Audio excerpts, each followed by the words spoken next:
We were born into this system.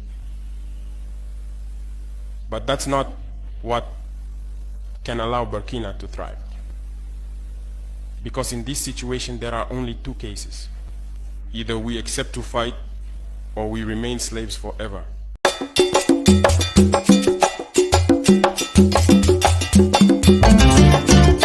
Hello and welcome to the AFRIPLUSNEWS channel, your trusted source for insightful analysis and in-depth reporting on African affairs. If you're new here, please take a moment to like this video, share it with your network, and subscribe to our channel. Don't forget to hit the notification bell so you never miss an update. Today, we are delving into a significant development in West Africa, the leadership of President Ibrahim Traoré in Burkina Faso. This topic has garnered widespread attention and sparked diverse opinions. We encourage you to watch this video to the end to fully grasp the nuances of this issue. Today, Africa has come to a defining moment. A moment of truth. A moment of boldness. A moment where the voice of the youth can no longer be silenced. From the heart of the continent to the corners of the diaspora, Africa is rising. Rising against exploitation. Rising against manipulation. Rising against modern-day slavery, disguised as aid, diplomacy, and politics. This is the story of resistance. This is the voice of Africa. The African continent, rich, vast, beautiful, has always been a target. First, it was colonization. France, Britain, Belgium, Portugal, they drew lines on our lands and called them countries. They took our gold, our oil, our people. They erased our names and gave us theirs. And even when we gained independence on paper, they never truly left. They stayed behind the scenes, controlling our banks, setting our interest rates, owning our mines, manipulating our elections. This is not post-colonial Africa. This is still colonized Africa. But through contracts and suits, instead of whips and chains. But every generation has its own fighters. And today, Africa's new warrior is young, educated, determined, and fearless. Captain Ibrahim Traoré, the 36-year-old revolutionary leader of Burkina Faso, has lit a fire across the continent. He stood before his people and said what no puppet president ever dared to say. Our country has long been in a very complicated system. Most of you who are young like me, we were born into this system. But that's not what can allow Burkina to thrive. Because in this situation, there are only two cases. Either we accept to fight, or we remain slaves forever. I told you once, there are those who are slaves in their minds. They can only serve their master. And those people try every time to manipulate you. You must advise each other. Because every situation can be exploited by these enemies of the nation to try to discourage you, to demotivate you. So, you must advise each other and not pay attention to certain remarks, even on some media. Not everyone is obliged to be patriotic. You are the first patriots. You have decided to defend the homeland. There is nothing better than that. Those who want to support you, let them support you. Those who want to discourage you through writings, you must close your ears and move forward. As for those, we will fight them here.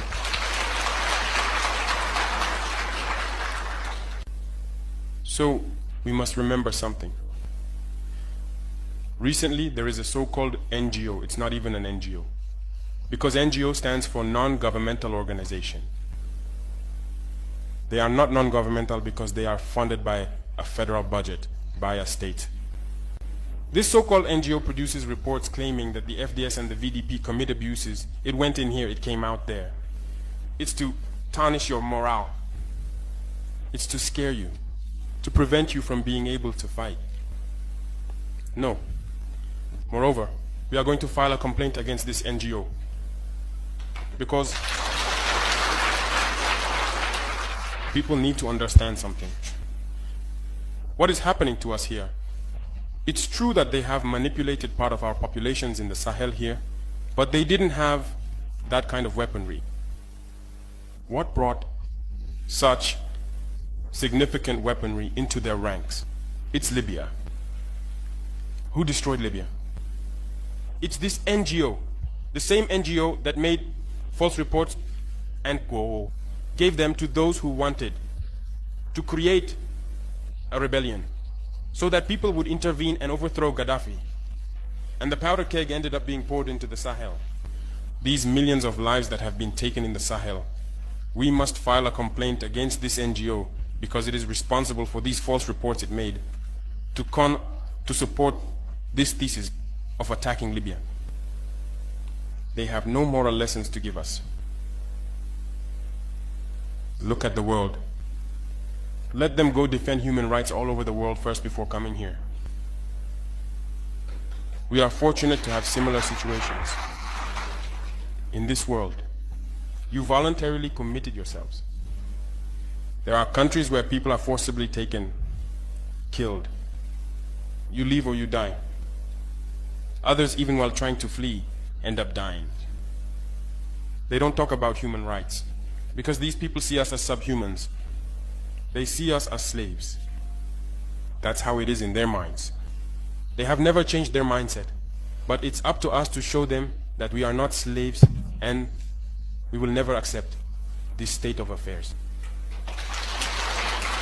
So don't be fooled by the stories.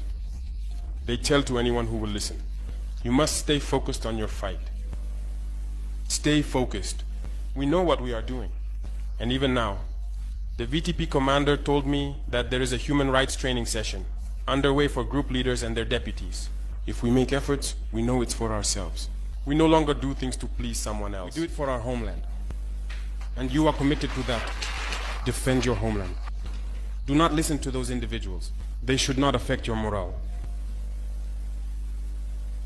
In the history of the world, there have been wars. And during the Second World War, people organized themselves to defend all over the place. But there is a country that could not defend itself, which had to come and take our ancestors to go defend them. And today that same country wants to give us lessons.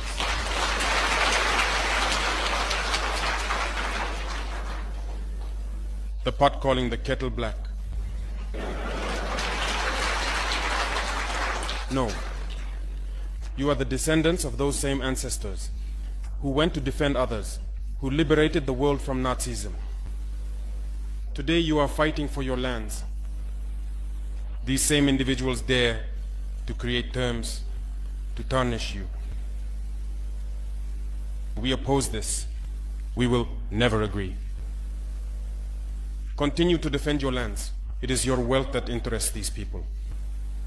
It's our gold, it's our minerals that interest them. Otherwise, why come and drive out entire villages to seize our lands? So we will fight and we will reclaim our lands, our wealth. It belongs to us. It's for us. It will benefit us and our children. I therefore encourage you to remember that this war is to free us from slavery. It's for our independence. And you must keep your spirits high, stay strong.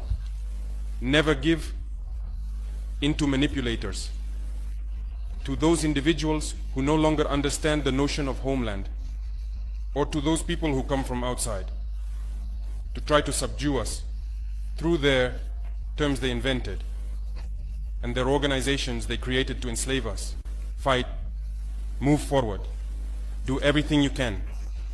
Draw, as I said, from your cultural resources, from what you have been shaped by since the village. Draw from it and wage this war. Stay focused and stay strong.